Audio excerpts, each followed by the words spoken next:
Good afternoon, my fellow shit show junkies. I thought I'd have a ponder and a muse on the old taking your bike to a dealership scene and having it serviced.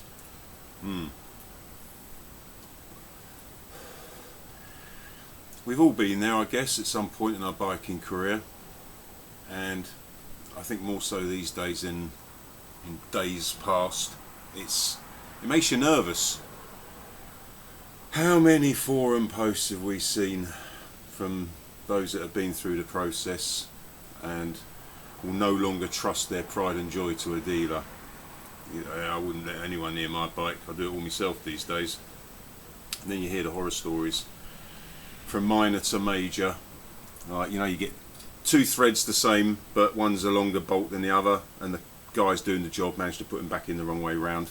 No major harm done, but it's irritating. If you've got OCD, it can be quite distressing.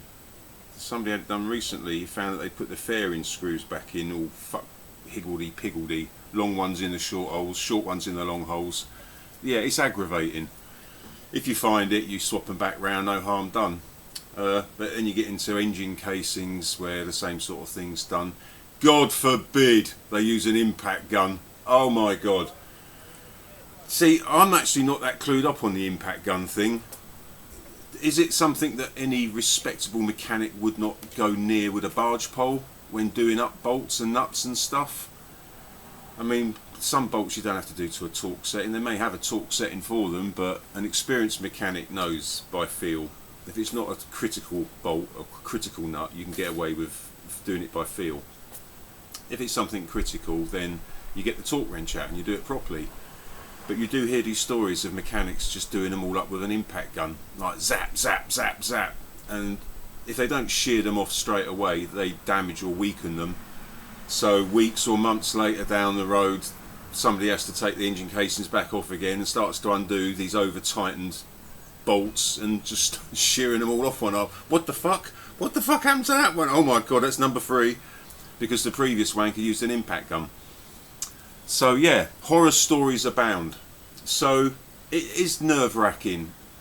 You take your bike to a main dealer and you like to think, maybe it's very, very naive, but you like to think that all the mechanics are trained, experienced, know what they're doing, and they're not going to fuck shit up.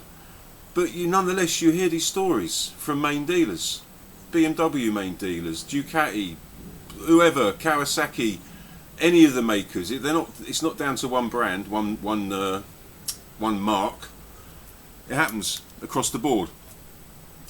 Proper top line mechanics fuck shit up. Well, being pragmatic, you obviously know that somebody that's going to work on your bike, a mechanic, he doesn't own your bike obviously, he's not the owner, so you know the love ain't going to be there for the machine in the same way that it is from the owner. Your pride and joy, when you work on it to whatever extent you're able, you take time and trouble.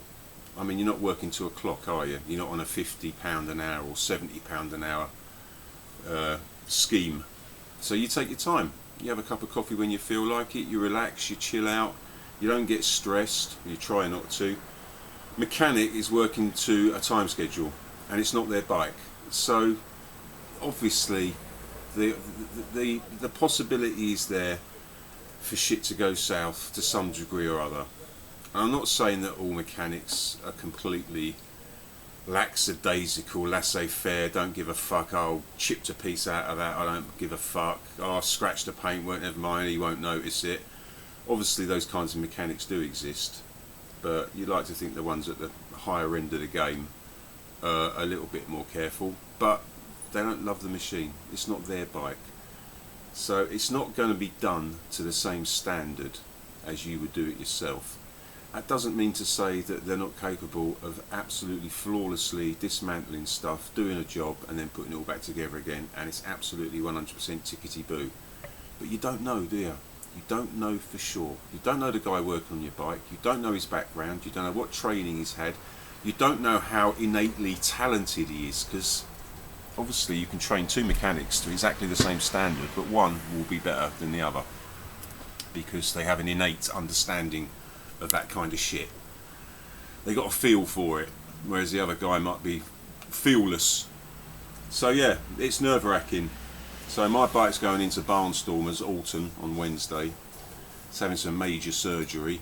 I suppose it major, minor. It's having I'm having the cam chain replaced just because there's nothing wrong with the one that's on it at the moment. It's definitely prematurely stretched a little, as all of these S1000R cam chains do apparently, and the RRs. Something about the cam chains, probably because they're made in China and the metal's not really top quality. I don't know, but they do get rattly very quickly compared to other bikes. So as I'm having the valve serviced, I'm having the cam chain replaced as well. Peace of mind is what it is. And I'm having the ABS Pro turned on. But yeah, I'm nervous about it.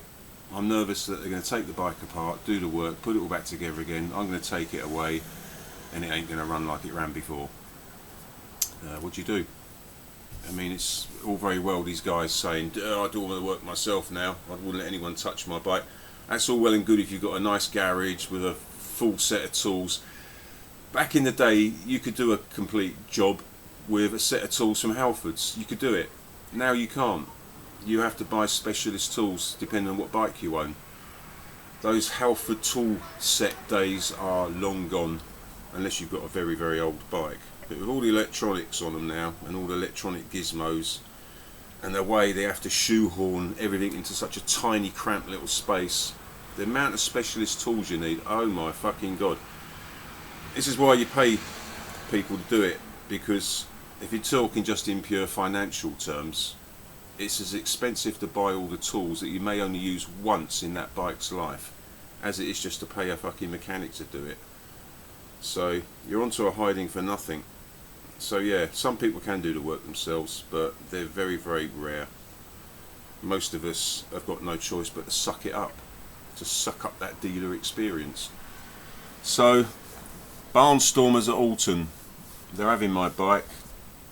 I'm praying. I'm obviously going to say some things to the manager there, call it due diligence, and also being very careful not to alienate him or piss him off with some of the questions, because you worry, don't you, that you're going to cause offence or inadvertently insult them with something you say.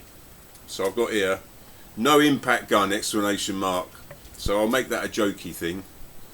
I'll say, obviously mate, I'm not making any assumptions that you would use impact guns, quite the opposite. I'm assuming you wouldn't go near one with a barge pole, but due diligence, I'm just saying, like, I want to be reassured that you're not going to use an impact gun on my pride and joy. There's a list of other things, just going to ask them if they're doing this, are they doing that, but I'm leaving it with them for a couple of days. It's how long they reckon it will take to do all the work, and I will be praying fervently that when I get the bike back, not only does it run as well as it did before, that hopefully it will run a little bit better. Anyway, hope you found that entertaining.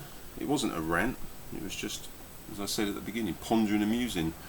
But I hope you enjoyed it, and thank you for watching and listening, and I hope to see you in the next one. Bye!